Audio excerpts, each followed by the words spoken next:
from one of the most knowledgeable on Carcanos, Mr. Dionigi. All right. If you would care to step on up. Take it away. Okay. For those of you who are not familiar with Dionigi here, he gave a presentation about 20 years ago on Italian rifles, and guys were just sitting there like, cheap Italian junk, dropped once, worthless, garbage. At the end of the meeting, they were going to gun shows trying to find it, okay? Fantastic history. Those of you that collect on an ethnic basis, you're Italian-American, you collect Carcanos, I'm a Polak, I go for Polish Mausers, whatever. That's a field. You might want to collect the firearms that your relatives in the old country used, okay? Each one of them has a deep history. They need to be appreciated. And one advantage of Dionigi's presentation was a lot of us became very, very knowledgeable, and that was to our advantage at gun shows because people were just walking by and we were picking them up and going, Truppe Speciali. So Dionigi here gives you a good background, and like I said, if you go to a gun show, a lot of good stuff out there, and if not, you can always go to Dionigi's house before October 1st.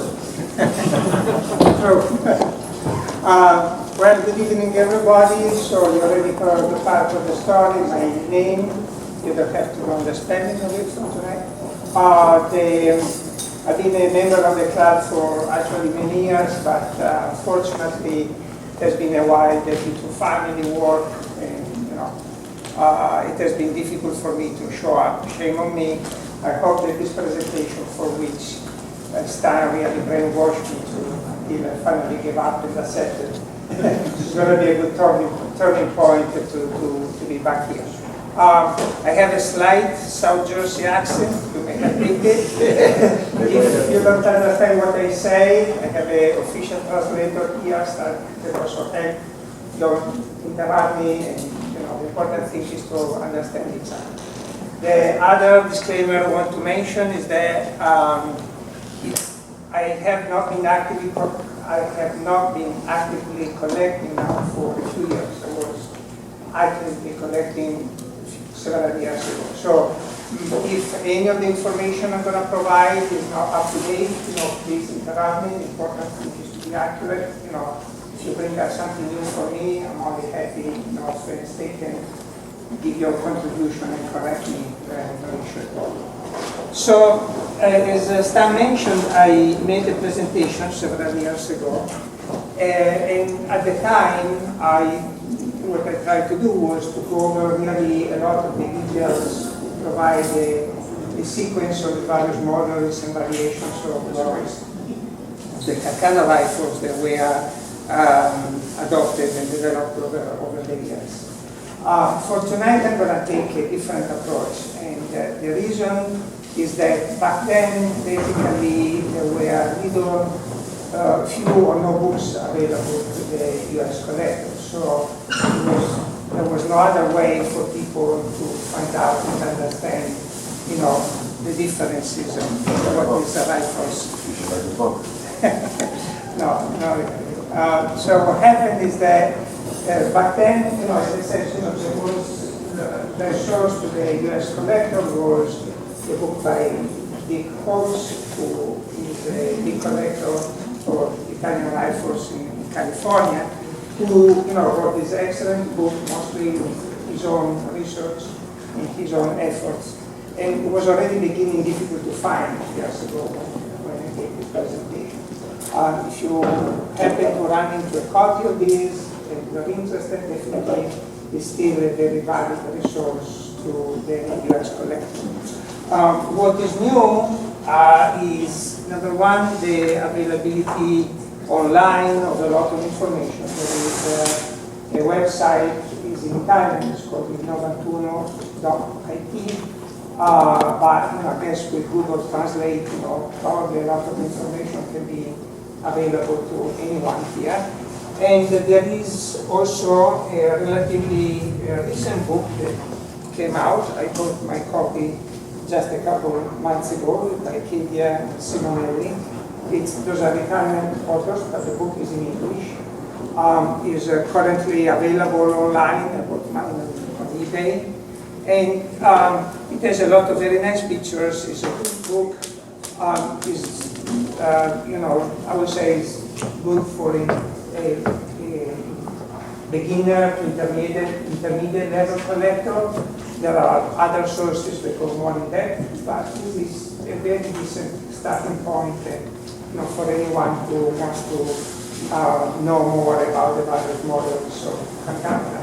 So there is no point for me to repeat what already is available. That we did probably what we did just will be forgotten 10 minutes after you know, we walk out of the door. So for tonight, what I plan to do is, in terms of the different variants and models, to just explain a few basic general principles and help to understand how the model developed over the years. But I will not go into, you know, the description of how one is different from the other and so on. And these general explanations that I will give have some exceptions. They are not always 100% of the times applicable, but in general should provide, you know, a sense of the history of this type of rifle.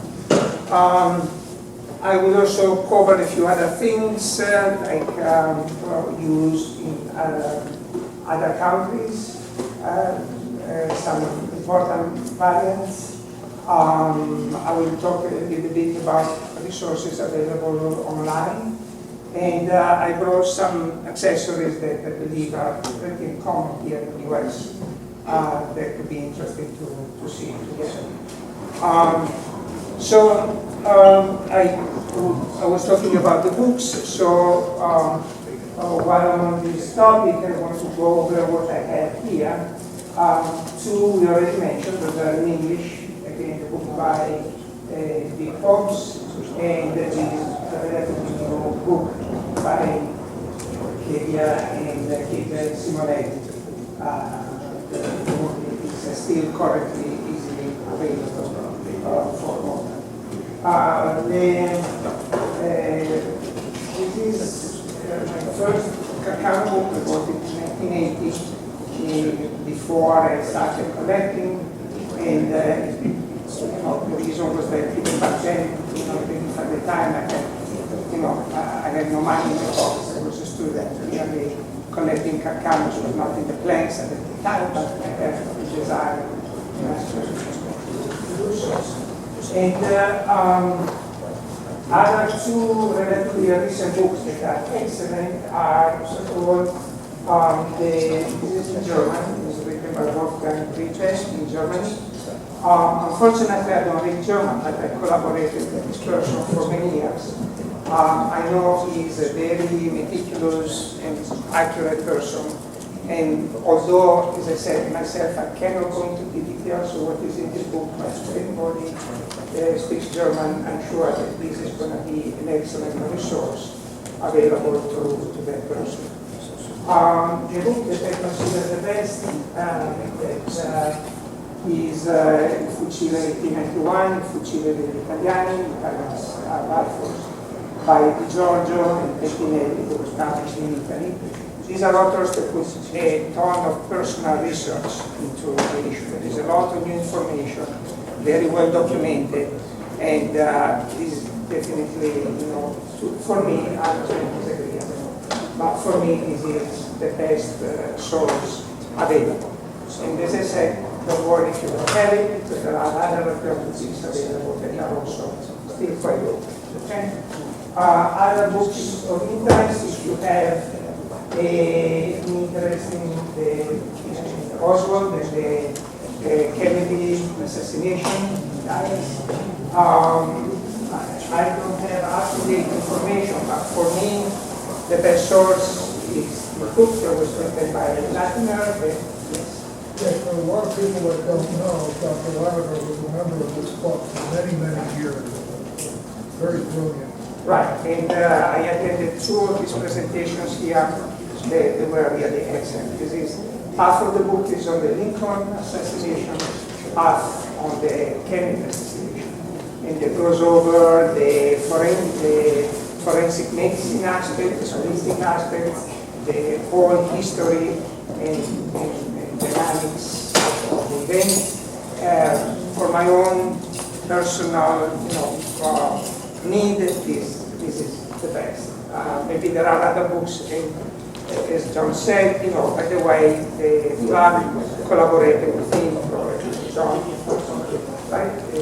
Just to touch on that book a second, that book was published in about 1980.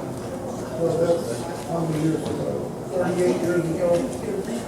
I have yet to find anybody who considers themselves a Kennedy expert disprove anything. That's how well researched it was. Yeah, and the bottom conclusion of the story is that the conclusions of the Warren Commission and the ballistics and the forensic medicine are fully consistent with Oswald shooting Kennedy alone, and the wounds of Kennedy and Connolly, are basically perfectly consistent with the pretty unique ballistic characteristics of the Carcano cartridge. The other book that also is somewhat related to this topic is the Blue Garden, the gun. This book actually provides a very nice summary of the import of Italian rifles to the U.S. and the events that eventually led to the batch of rifles for which Oswald bought his own Carcano, to arrive to this country. It's quite interesting. And that's it in terms of books that I brought tonight. There are more, but these are those that to me are most interesting things I've heard. Now, in terms of my own credentials as a collector, obviously there is quotation mark, for sure. What I can tell you is that, since I was a kid, I had an interest in Carcano rifles. In my family, there was a little toy Carcano pre-World War II that I played with a lot. And, you can see that I was here today. So this is me on a little donkey with a little Carcano across my shoulders, and I was, I don't know, probably 5 or 6, I guess. Simply, this is a pretty funny piece. Another memory from many years ago is I was already a student at the university. I was going to downtown Milano to study at the civic library, a civic library in Milan. And the route on foot always went by a sporting goods store that always had something interesting. It was selling gold rifles, knives, and so on. And one day, out of the blue, I found that they had remade the window they had shown in the window. And I don't know, maybe some collector provided them the full set of Carcano rifles, all the models and variations. And I was like frozen in front of the store, drooling over it, and I was thinking, God, I will never be able to get even a few of those. And luckily it takes 20, but that is a very nice memory from many years ago. So I guess we can start with the first topic that I prepared, and it's basically, it makes sense to start and go over the development and adoption of the Carcano. Basically, Italy in the second half of the 1800s was struggling like many other countries to keep up with the technological innovations. So they are popping up, every few years or on a continuous basis almost. So it was the transition from muzzle loaders to breech loaders, and then they discovered the smokeless powder, single shot, and then the heaters. So a lot of countries had difficulties and had to take fast or emergency decisions sometimes to keep up with the speed of technology development at the time. Italy in the 1860s adopted a modification of the old muzzle loaders into breech loader middle fire converters. And this was actually done, primarily designed by Salvatore Carcano, who was I don't know the age exactly, but I guess at the time was a relatively young designer, military designer. They came up with a very good solution, inexpensive, to convert the old muzzle loaders to middle fire. In 1870, however, so think about it, 1860s, early 1860s, they do this. A few years later, 1870, Italy adopted the battery system, the Swiss battery system, with a couple improvements, particularly the fact that the cartridge was not ring fire, but was a center fire, and also the fact that the cartridge was a bit more powerful than the Swiss ring fire version. But basically, in essence, was a battery, relatively pure battery design. Initially adopted a single shot, and in 1887, a conversion to repeater, still with relatively, for the time was a small caliber 10.35 millimeter cartridge, compared to the muzzle loaders. In 1887, it was these rifles and carbines were converted to a repeater system designed by Vitali, who was a captain also in the Italian ordnance in charge of the renewal upgrade program for the existing rifles. This Vitali repeating system was repeated. There was a clip actually made of wood and metal, and it worked fairly well. It was a relatively simple transformation to make to upgrade the long arms in the army. However, as of the early 1890s, so just a few years later, the technology had developed further and already had become obsolete. So between, I think, 1890 and 91, specifications, I don't know the exact orientation, were issued to select a new, more modern rifle to replace the first step was to define the caliber, and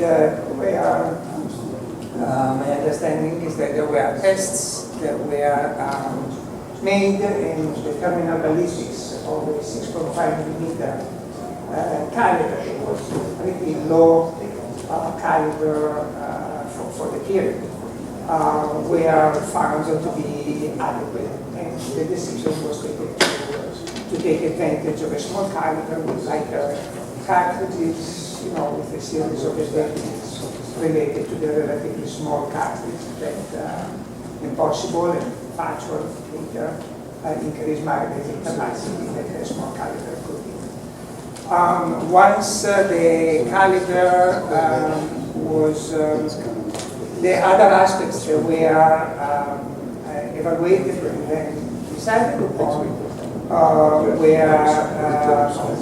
related to the fact that test barrels were and the cartridge was further developed in terms of finding the proper, I should say, the barrels specifications were defined based on a cartridge of the 6.5 millimeter caliber and with ballistine as a propeller, which was one of the was the first, I believe, commercially available smokeless pouches. They were available at the time. Now, at the point with the 10 barrels that were used to further refine the weapon system, it was found, I believe this is similar to something that occurred in the United Kingdom with the development of the pre-operated cartridge.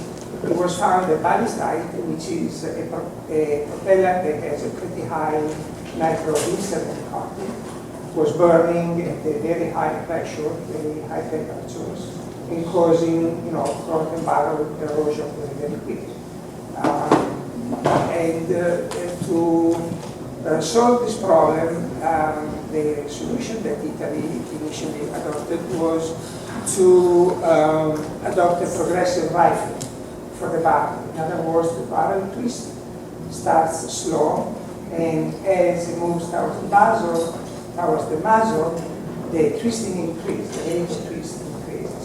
So the pressure increase is more progressive, there is better control of the temperatures, while still taking advantage of a faster twist rate that, if applied in a standard fashion, continue the same rifling throughout the barrel, was causing too much erosion, giving instead, the final twist, the final spin only at the end of the trajectory inside the barrel, allow the pressure behind the bullet to be more controllable and to resolve the problems related to barrel erosion that they had initially observed. To my knowledge, this was, in terms of military applications, the only solution of this type that was adopted at the time. And it worked. However, it also led to a different type of problem. During the development, it was found that particularly the progressive rifling was leading to fragmentation of the jacket. If you think about the jacket, it engages the rifling at the beginning of the barrel, and is basically carved and compressed into taking the shape of the rifling. As the rifling rate increases, you can imagine there is a lot of stress and almost like a torsion force applied to the jacket. Regular jackets were falling apart. So the initial proposal that was evaluated came from, I believe, Italy, which was a guy for the veteran magazine. There was a captain, I believe, at the time, and he suggested to adopt solid brass bullets. I believe the French did that, right? However, this idea was discarded because of the poor terminal ballistics of the brass bullet at long distance. Being lighter and a lower specific weight, could not retain velocity, and it was felt that it was not an ideal solution. So the actual solution that was found, that again worked very well, was to have a very, very thick jacket with a lead core in the bullet.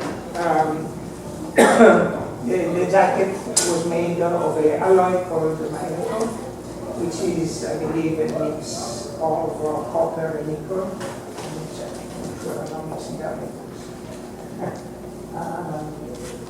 Copper and nickel. That also has the advantage of being corrosion resistant and being quite malleable. It was able to tolerate the stress applied by the progressive rifle. So once the basic parameters of the cartridge were defined, by the way, I don't know if you want to move this around. This has, you can tell this is magnetic, this is a brass color. Later on, when the progressive rifling was also abandoned, a mild steel jacket was also used. But initially it was like this, if you want to circulate it around. So once the cartridge was defined, this commission evaluated about, I believe, around 45 different prototypes from testings. I believe, Malika, Mauser, the big guys, Italian Arsenal, small inventors submitted a lot of different rifles, 45. And at the end, this commission decided to adopt the best from different contestants. For the bolt, the design, the front light, true front light design, there was submitted with the prototype from the Turin Arsenal, was adopted. For the safety, the Carcano design was adopted. And for the feeding system, a Malika design was adopted, and in fact Italy paid the royalties to whoever represented the patent of the Malika system for the due number of years. The bolt is made of very few parts. It's extremely simple to disassemble. You engage the safety, basically. The safety is the start. That's the design of Salvatore Carcano. And just remove the firing pin, safety, cocking piece, spring, of course, and nut assembly. And then all you have to do is disassemble the nut. The nut is retained by the bigger spring-loaded stud, so it doesn't rotate away, which will not be a good thing, I presume. And that's it. You don't have any separate rotating or non-rotating bolt pad. It's extremely simple, it's quite sturdy. Initially, the starter went through the light, one of the lights, and then it was decided to also make it stronger and have the starter on the side of the light.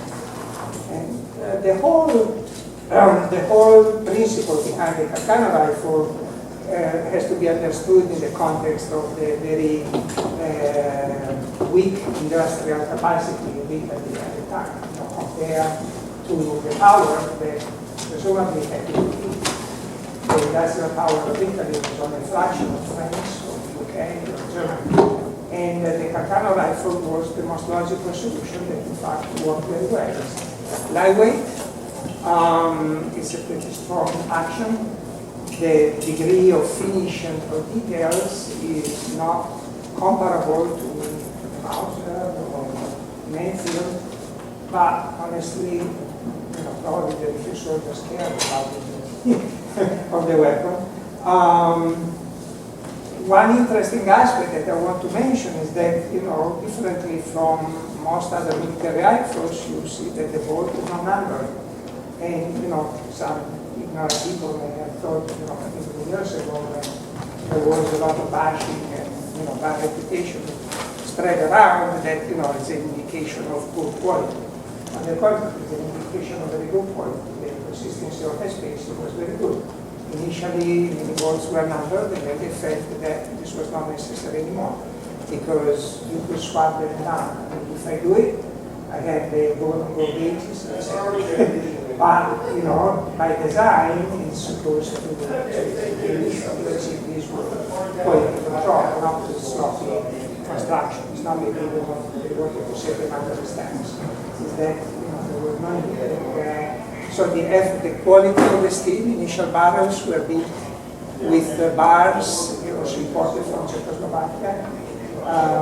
The Holting factory was one of the providers of the steel. And over the years, different providers, but quality steel was adopted. And the weapon, if you ever handle one, it's quite heavy for its own category. The Malika magazine system, you read a lot of complaints, or some complaints that you cannot, without the clip, you are a dead person, and you cannot single load cartridges because you need a clip. I don't know in other armies, but I think the same was, for example, in Austria, but the ammunition was provided already preloaded with clips. So this is the clip, by the way. So if you have ammo, you have clips.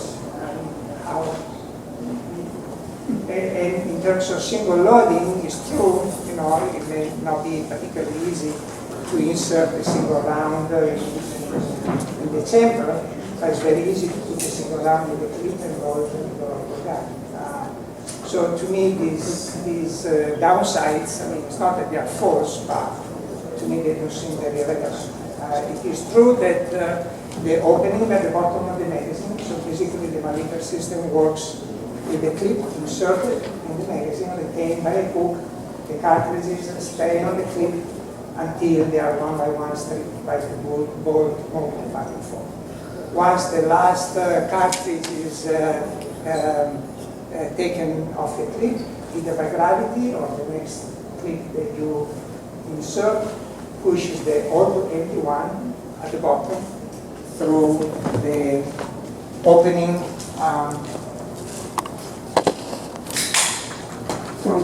at the bottom of the magazine. Now you can of course also remove a loaded clip or partially loaded clip. There is a little button you press and you pull it out. And an improvement over the Maldarano clip. This is the Austrian, AP50, clip of the original Maldarano design. This one has a top and a bottom. You see there are some little serrations here. You have to insert it from the top. If you insert it this way, it's not how you're going to work. The Carcano clip is symmetrical. There is no top and bottom. Okay? Go this way makes no difference. So there was another practical improvement that was made at the time of adoption.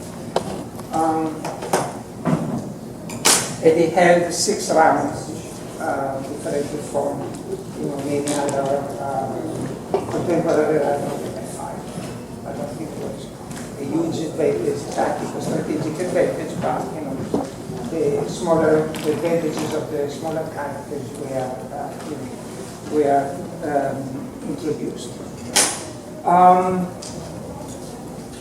Let me check a second, make sure I'm not forgetting anything relevant. Yes. So I was explaining before the problems associated with the ballistite, with the smokeless propellant, and I forgot the exact date, 7-8 years later, after the adoption of the Carcano in 1991, a nationally designed powder was adopted. It's called solenite, and there is also extruded powder. It's like little cylinders with a hole in the center, they look like little macarons. To make it simple to understand, and this was an excellent powder that gave lower pressure and lower temperatures than the original ballistite. And the other advantage is that they had to stop paying the royalties to Nobel for using the ballistite that was not protected by the patent. While we are talking about the cartridge, let's make a jump a little bit and anticipate topics that I will cover better later. In 1938, so a lot, let me say things actually in a different way. You may be aware that many countries that initially had a cartridge with a round nose, long bullet. That is quite early, the early 1900s, I believe. They modified the cartridge to fire the Spitzer bullet. Sometimes, I got there with the Spitzers to take advantage of the roof ballistics of the Spitzer. Italy never did that. Actually, I should not say. In Italy, I'm aware of some studies that were done post-World War I to adopt the Spitzer bullet, in 6.5 millimeter was never materialized. So the caliber remained, the cartridge remained nearly imitated, unchanged, and throughout even World War II. What happened, however, is that since obviously there was awareness that there was a cartridge, a bullet design that was obsolete, in 1938 there was a program of renewal and modernization of the Carcano rifles, and it started with, again, the design of a new cartridge that after all was not really new, it was the same case. With, however, a 303, a 7.35 millimeter bullet. There was quite modern for the period, had a little alloy, a little quantity of alloy material, behind in front of the leg to improve, to make the bullet humble, to improve, the terminal ballistics. And it was basically the same case, nearly same length, so it could be, all the old Carcano rifles could be easily converted to the new cartridge. The magazine, the clip remains the same. We go over briefly later, a new rifle also was designed around this cartridge. And the Army adopted with regard to the logistics associated with switching from the old 6.5 millimeter battery to the new caliber. But as World War II clearly became, the start of World War II clearly was becoming inevitable, there was, in my modest opinion, a wise decision not to enter the war with the logistics nightmare having to deal with two different calibers, the 6.5 millimeter being phased out and the new caliber being phased in. The other point is that, again, the very limited industrial power, would have taken still a considerable amount of time to produce ammunition and weapons in the new caliber to face, an ongoing war. So the decision to adopt the 7.35 millimeter caliber was reversed. The Army went back to the 6.5 caliber, 6.5 millimeter caliber, and the rifles that were designed to take the new cartridge were very easily, began very easily to be produced with 6.5 barrels. The magazine was still the same, and they only had to put a stamp to make clear that it was not a 735. And basically the 735 was never adopted or used in combat as an official ordinance by the Army. There are rumors that some samples may have made it here and there. I don't know if it is true, but the bottom line is that it didn't make it. These rifles, these cartridges, the short rifle model, instead was sold or provided to Finland. In the 1940s, we provided Finland with the various supplies, not just rifles, airplanes, or other military equipment as well. And the short rifles that were built in 735, many of them, or all of them, were sent to Finland and adopted by the Finnish Army. They obviously, maintained the Mosin as the primary weapon, but used the Carcano to integrate and supplement, for less critical situations. One other aspect that I forgot to mention that is important to know, particularly if you plan to shoot a Carcano these days, is that it's called a 6.5 by 50 to a 6.5 millimeter caliber, but it is actually not. For reasons that I don't know, the Italian designation at the time, in 1991, 6.5 millimeter, was based on the diameter between the lengths of the rifle, not between the groves. So the reality is a 6.8 millimeter bullet that, was 6.5 only in between the barrels, were 6.5 only between, the lengths, not the deeper part of the rifles. And this has direct relevance to today shooters because 6.8 millimeter is a .268 inches, I believe, not .264, which is the 6.5 millimeter caliber bullet that you normally find now.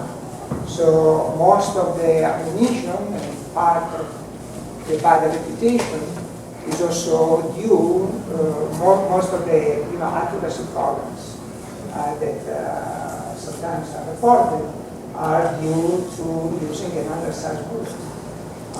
But this was addressed at least a few years ago. There were solutions available, and we discussed it later. So that would be it in terms of history of development. So now, instead of going over the differences between one model or another, I try to provide some general overview that again is good in general. There are exceptions that I'm not going to go into, but for 90% of situations should be good enough to understand. I move on to this side at this point, I think. So let me take my notes. So the basic models of I think I want to describe today, the Carcano rifles, are basically, 1, 2, 3, 4, 5, I think, 5 basic models. In 1891, 3 were adopted, and they are the long rifle. You see the Malika magazine, the straight bolt handle, adjustable sights. This is the battle sight, and there is a little button here that you release, and you then can use the leaf of the sight for different distances. It's sighted in at 300 yards, which was typical for the period. The cavalry carbine, as you can see, is a lot shorter. It's very handy. It has a folding spike bayonet. There were different designs in the locking mechanism of the bayonet that can help to differentiate the various models, but basically it has a turned bolt handle, and the attachment for the sling is on the side, as if you are carrying it on a horse, on your back, on the rifle flat against your back. The cavalry carbine was, so the long rifle primarily was issued to infantry troops, and in World War I also to the mountain infantry, the Alpini troops. The cavalry carbine was issued, as the name says, to cavalry. Yes, there is a question. Could you open those bolts, please? Thank you. Yeah, so that we know. All of them? Empty. You want all of them? Sure. Thank you.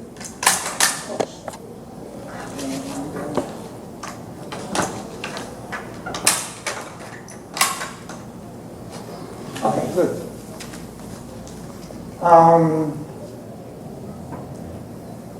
The cavalry carbine was issued to the cavalry, of course, and also the Carabinieri military police typically have this carbine. Up to World War II. In World War II, you see it also being issued to more selected units, that assault units that were more mobile. That originally they were in World War I,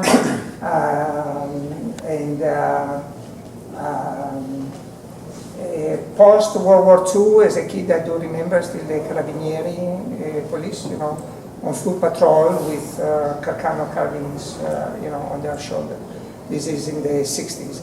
By the way, the Carcano was officially dismissed by inventory of the Italian army only in the 80s. Up to them, post World War II, the actual use, besides, foot patrol by the police, I don't think they ever really used much of it by the Carabinieri police, but the actual use was riot control. They were used for, tear gas, shooting tear gas canisters during riots. The police was equipped with those, and you will see them in use, quite frequently, actually. The third basic model that I will bring up tonight is the TS, that stands for Special Troops, Truppe Speciali, carbine, and which is basically as short as the cavalry carbine, but instead of having a folding spike bayonet, has the knife bayonet. Initially had a different attachment system than the long rifle, then they realized it made no sense, and they were converted for the most, but not all of them, to the same lug, straight, longitudinal lug of the long rifle. Those were issued to artillery engineers, to the Marines, the naval infantry of the San Marco battalion. Often you see pictures, World War II, particularly World War II pictures of soldiers with, a mixed array, and people think, I heard recently a comment, well, they gave them whatever they could put their hands on. This is not true. The type of rifle assigned was specific to the role of the soldier. So obviously, in the infantry unit, the machine gunners didn't need a long rifle. So they had carbines, for example, and so on. So these three models were those adopted, around shortly after 1891.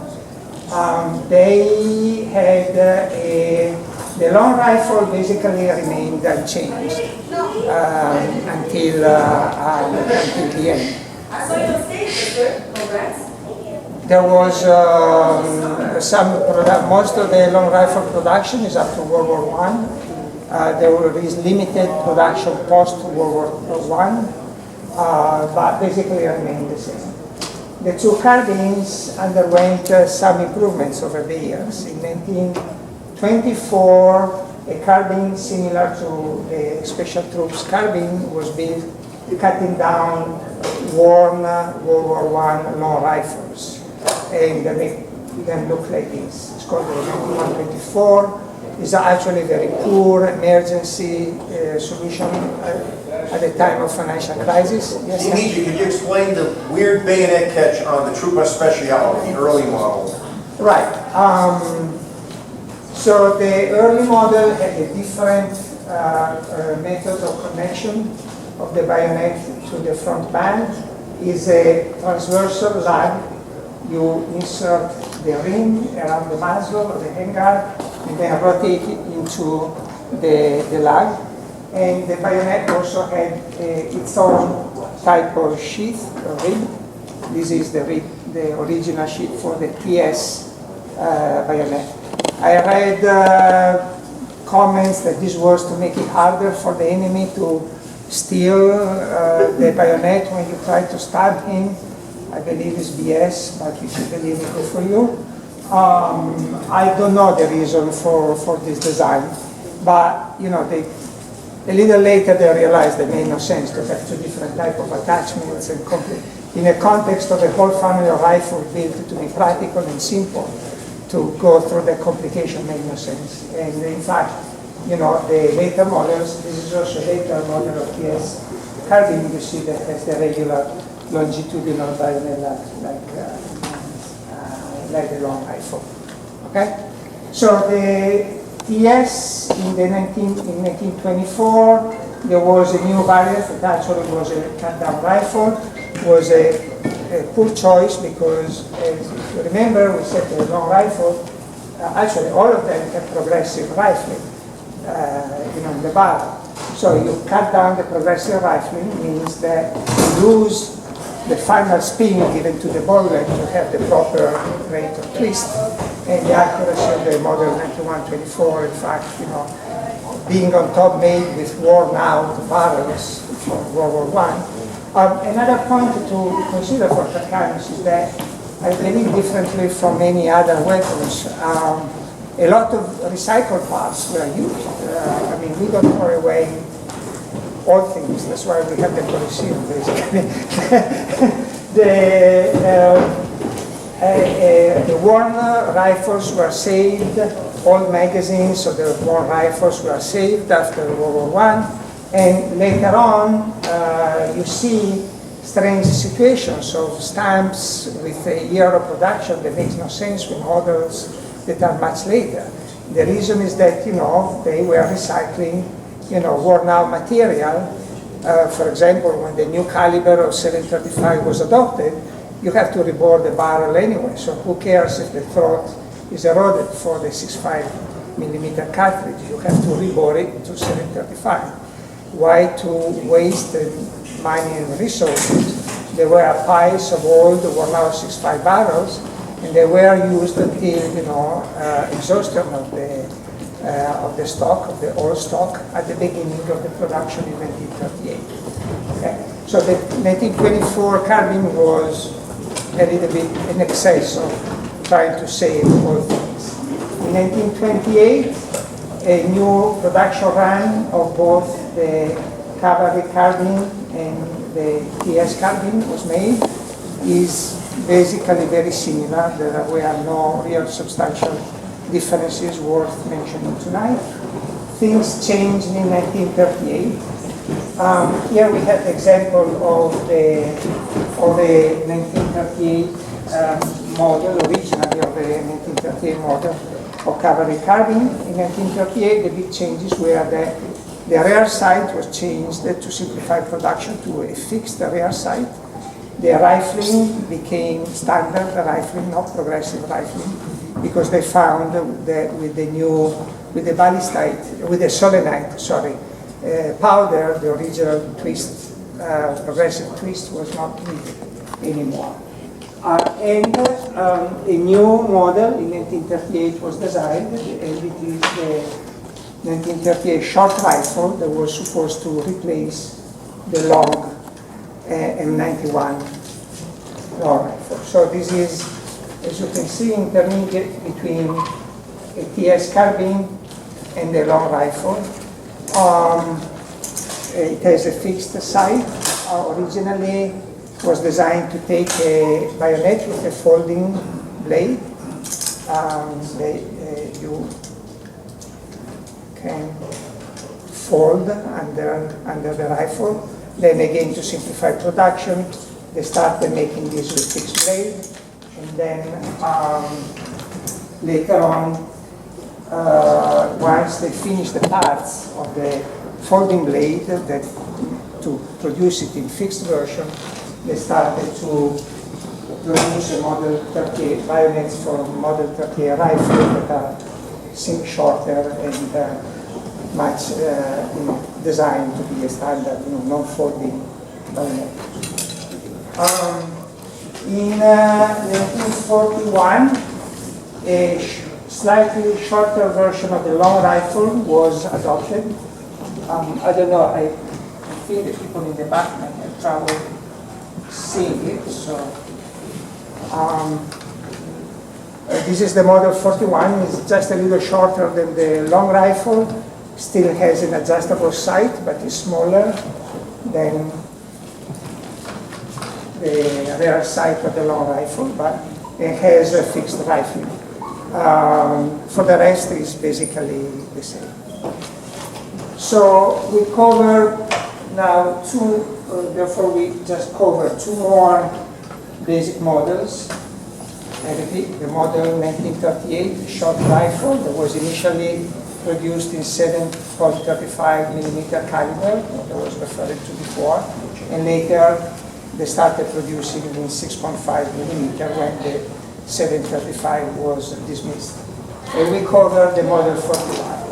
The last basic model of the Carcano that I want to mention are the youth carbines. In reality, there are a lot of different variations, but this was the most common one for the fascist party youth organizations. This is basically a working replica of a Carcano 5, had a little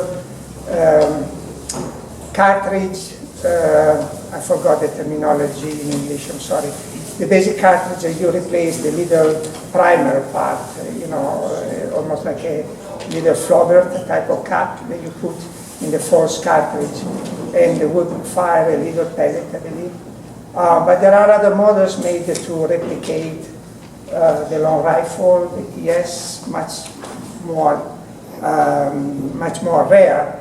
For the most, they were cavalry carbines. They have the regular, folding spike bayonet, and they often have a little metal plaque with the name of fallen World War I heroes, soldiers, to be remembered, for their sacrifice for the country. There were also toy versions that did not fire, and they fire little, like cap gun, but maybe the older, those as old as I am, no longer are familiar. They have is a little cardboard disc with a little drop of explosive, primer material, and the flat firing pin hits it and makes a little bang with a little bit of smoke. That's the one I had as a kid, to play with, not one of those.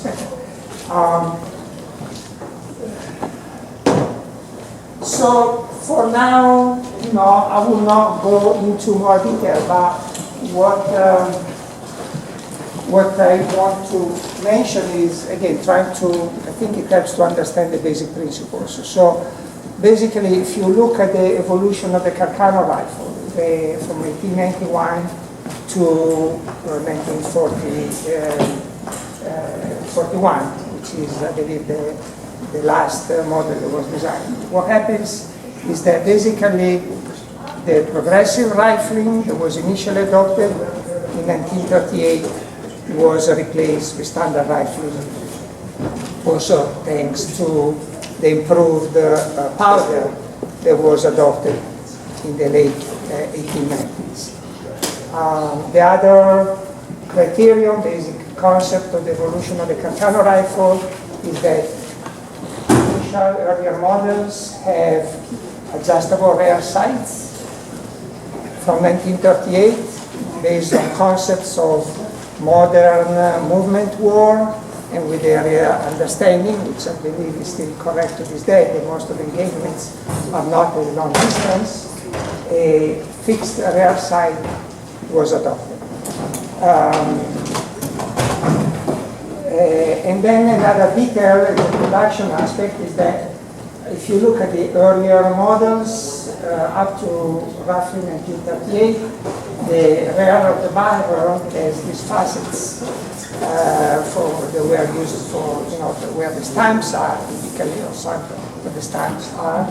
With 1938 models, production was simplified, having a round barrel shank. Now, again, I repeat it, there are exceptions. These rules are not universally valid, but by and large, that's the basic understanding of what happened in terms of technical evolution of the Carcano rifles over the years. And in terms of this type of detail, I will stop now. If you have questions, let me know. So, let's talk now about the key variants. Yes? Which model did Oswald use? Oswald used the Model 38 short rifles in 6.5mm. And it's also, okay, here I'm jumping things a little bit, but since you bring it up now, why not to mention it now?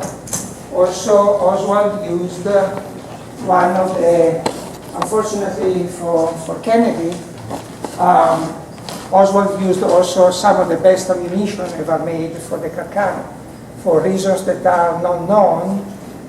At some point, probably in the 1950s, Western Cartridge received a commission from the US government to produce Carcano ammunition. There are hypotheses that maybe was because of the invasion of Cuba. To my knowledge, I may be wrong, but to my knowledge it was never clearly proven, why the US government started to have production of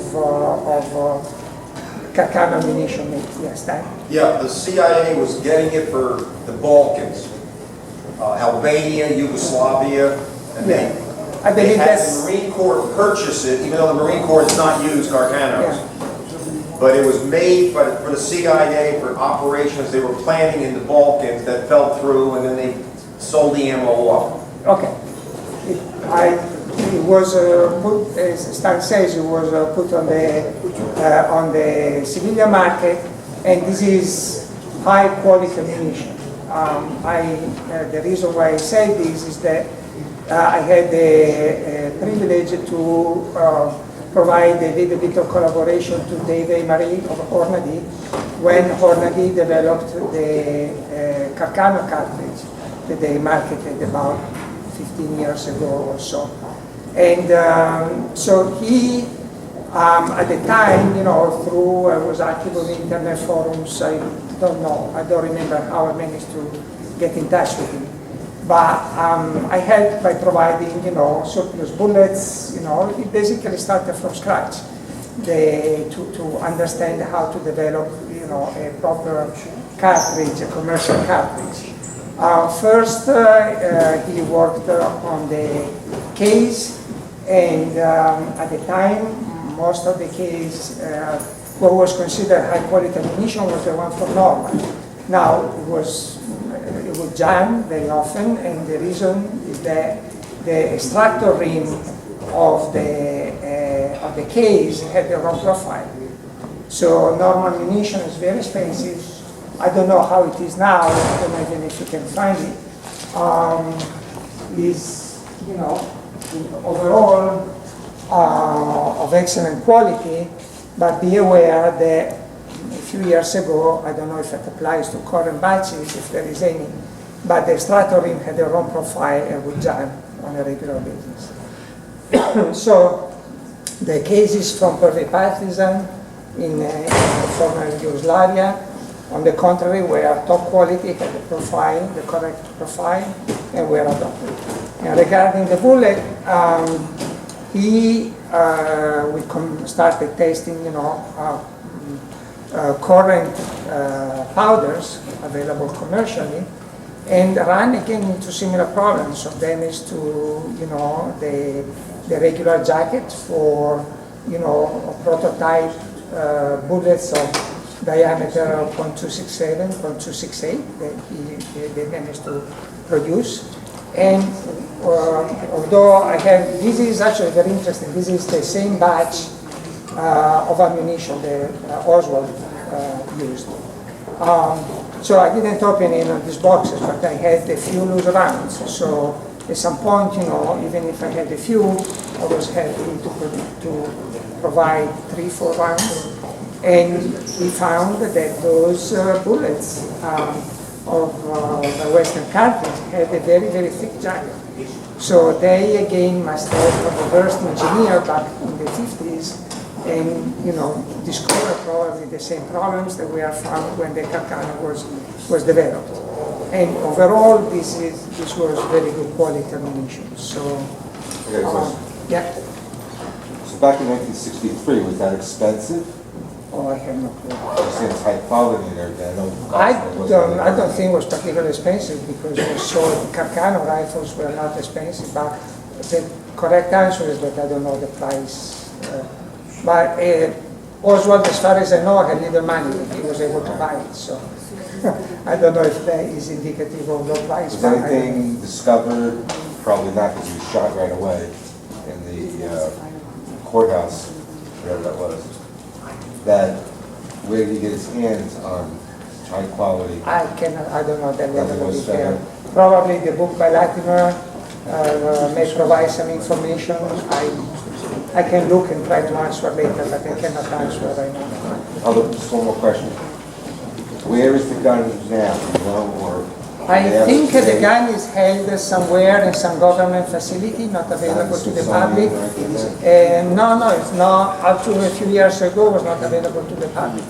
Very few people have been able to actually see it since when it was shown during the Warren Commission. And in fact, one aspect that is a curiosity, if you read the book by Hobbes, is that from the pictures available at the time, it looks like the stock is a very dark stain.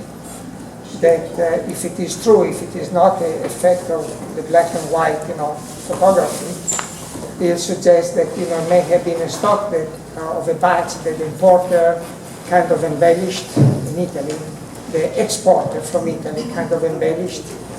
They refinished some of the Carcanos prior to export. Exporterized some. He was a sharpshooter, and he was, I think he was in the Marines. Why do you know that he used such an old or rare gun? That he was to assassinate somebody? It was sold for cheap by mail order. But he realized that. That was the reason, the primary reason why he happened to, with a scope also included, mounted. So, anyhow, so let's go back to the main sequence that I have in mind. So, in terms of variants, other variants that are worth mentioning this evening, there is several of them, but I will mention only a few. The first is what is called the Type I for Italian, I think is an American nomenclature.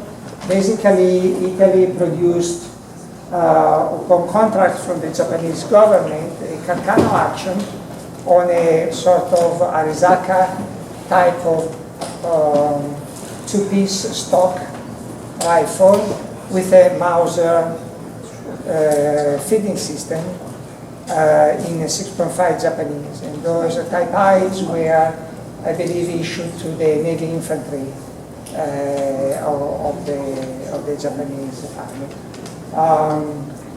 Again, the parts are not interchangeable, but if you look at it, it's the same ball, the same action, different stock, no Mannlicher magazine, because it's a Mauser system.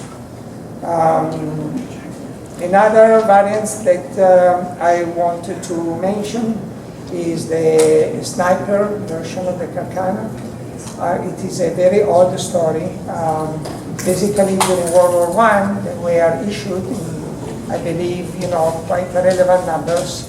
There are even reports, I believe, from the Austrian side, diaries of people that witnessed the effects and were quite feared because they did their job quite well. However, the Italian army was treating them as almost like a secret weapon. There are documents that recommend the highest degree of security again for these rifles. And basically they were dismantled, most of them disappeared. There were very few samples post-World War I. There were a few other experimental models developed that remained isolated situations. They never had any follow-up. It had an offset scope. And one interesting point I want to share with you is that just by accident, recently on YouTube, I ran into a 1930s Austrian movie in German. I don't speak German, I don't understand German, but the movie is very easy to, the plot is very easy to understand, even if you don't understand the language. I'm sorry? There weren't any subtitles? No, no subtitles. And the movie represents from the Austrian side, but in a fair way, the fighting on one of the Alpine mountains that is very famous in Italy, is the Lagazzuoi mountain, where basically the Austrians had the dominant position on the top. They were able to dominate the Italian lines, and were a big problem. The Italians, for several times, they attempted and failed to take over this peak until a group of English, I guess you would call them rangers, of the Alpini mountain troops with very high rock climbing experience were able to climb a route that the Austrians thought was unfeasible. They were not guarding it, and managed to create a outpost just below, a few feet away, a few meters away from the Austrian line.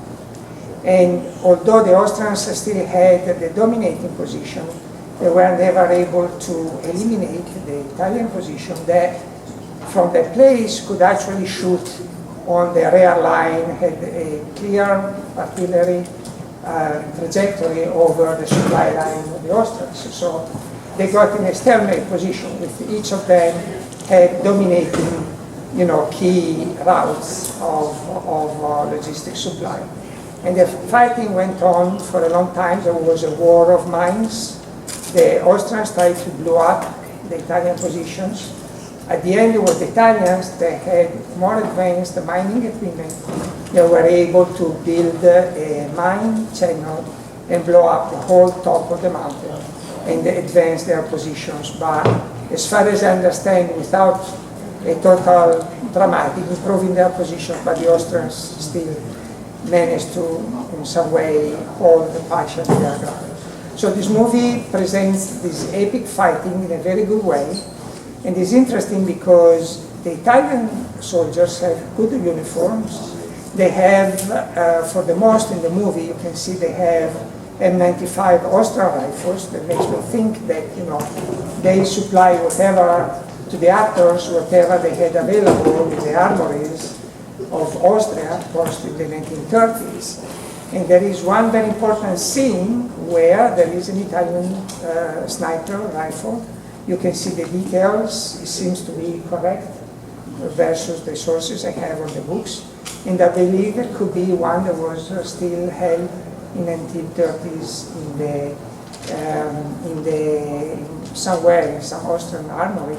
And the point I wanted to make is that they were so feared that even in the 1930s they still managed to put one in the movie.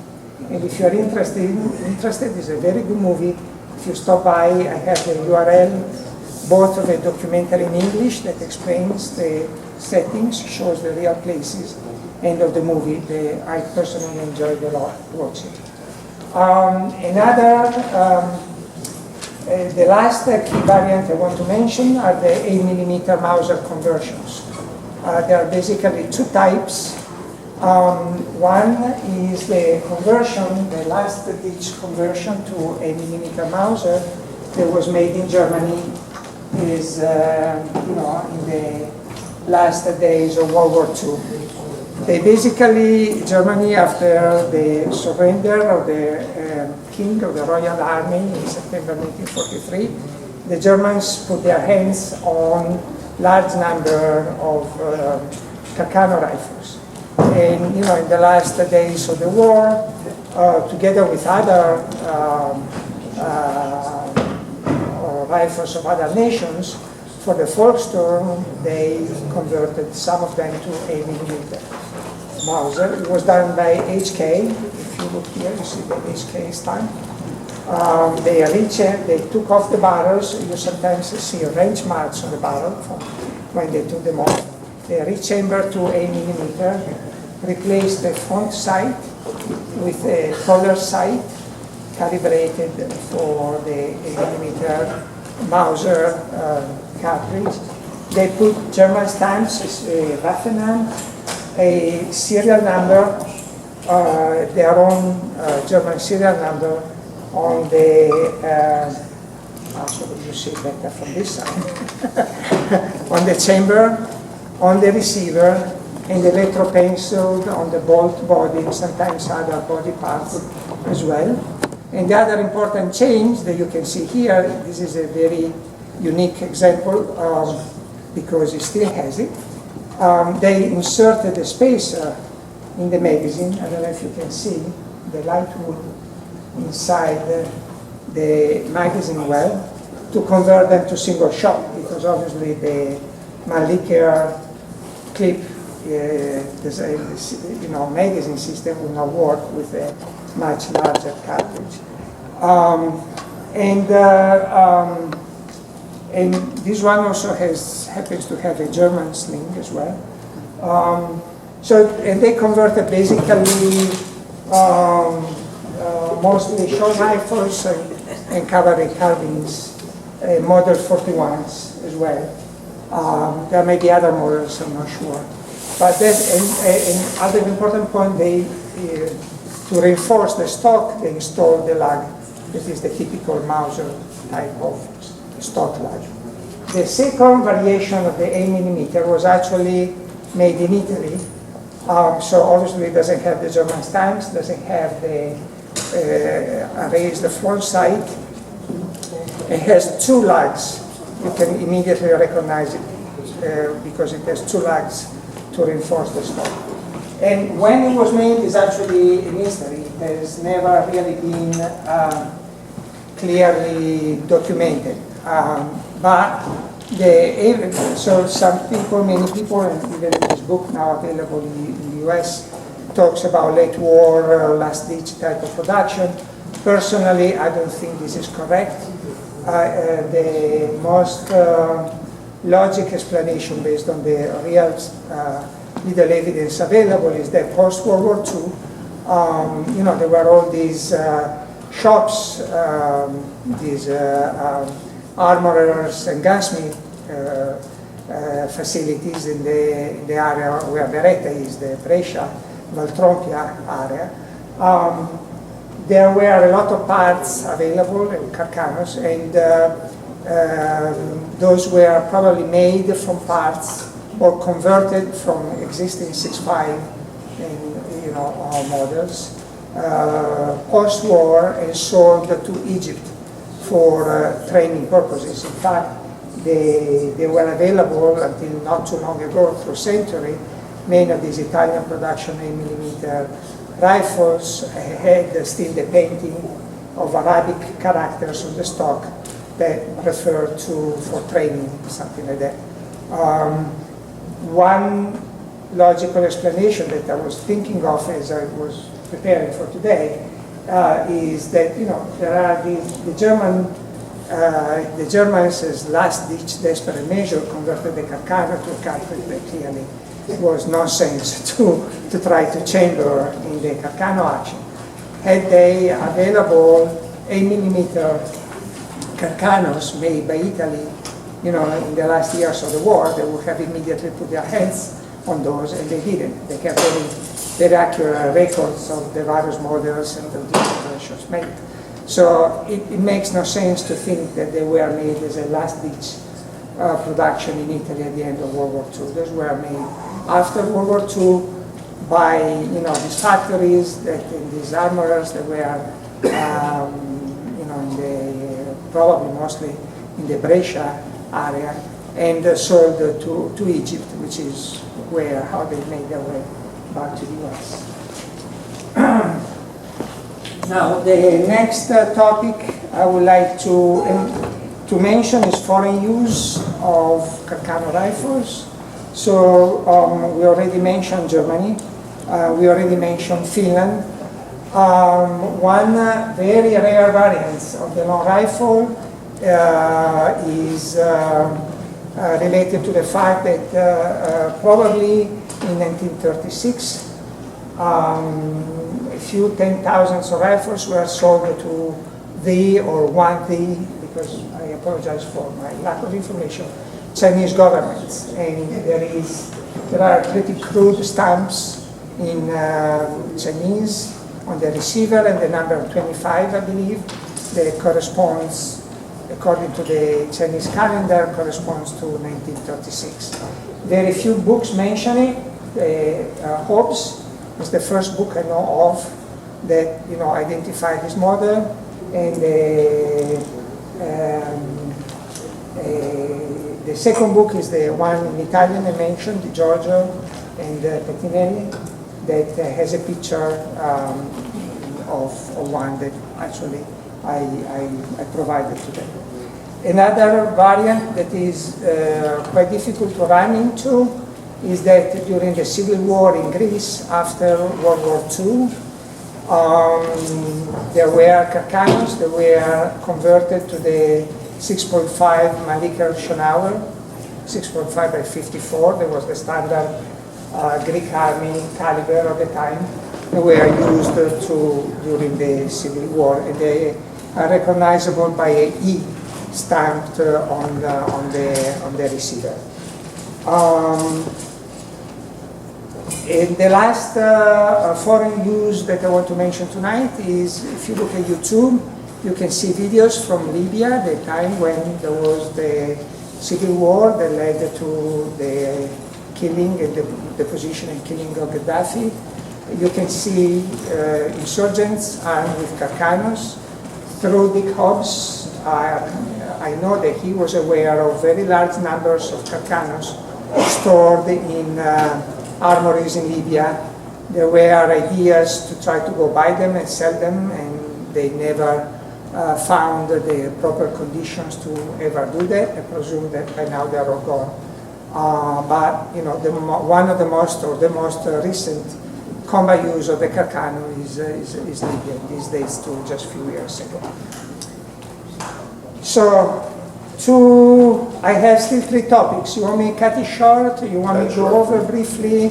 You have to cut it short, we have to move some people out of here. Okay, so we can keep it for another time. Yeah. Only one topic I want to bring up is internet information, because I think it's important these days. If you're interested, you can stop by. There are 2, I already mentioned the society in 91, the 91.it, basically available online. 2 videos that I will recommend that are quite good. One is part of the American Rifleman TV series. It's a good short overview. Another video that I discovered today is quite good. It's part of the series of World War I week by week. I don't know if you're familiar with. It was produced in occasion of the anniversary of World War I. And there is a very good review of Carcano rifles in the context of World War I weapons. And if you stop by, and if you're interested, I can give you the information for the search. And there are a lot of other videos of quality ranging from decent to mediocre. One that I would like to mention is the video made by the guy that does this Forgotten Weapons series, that has a very extensive knowledge.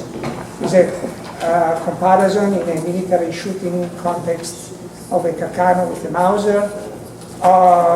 Personally, I was very disappointed by this video. This person is obviously much more competent than me in general. I don't want to claim that, but basically he's left-handed. He runs into problems disengaging the safety while he tries to reload the Carcano with the left hand very, very fast. I have no idea how he managed to do that, but at the end he throws the Carcano down on the ground. Honestly, it pissed me off. I think it's pretty stupid behavior, and the fact that he screwed up the safety, I don't think is relevant to most people. Also, he wears in a pretty stupid way an Alpini hat that pissed me off as an Alpino myself. So, for that specific video, I don't recommend it, but feel free to watch it and develop your own opinion. And that will be it. So, if there are other questions, I can give you my email and contact me anytime you wish. Okay? Thank you.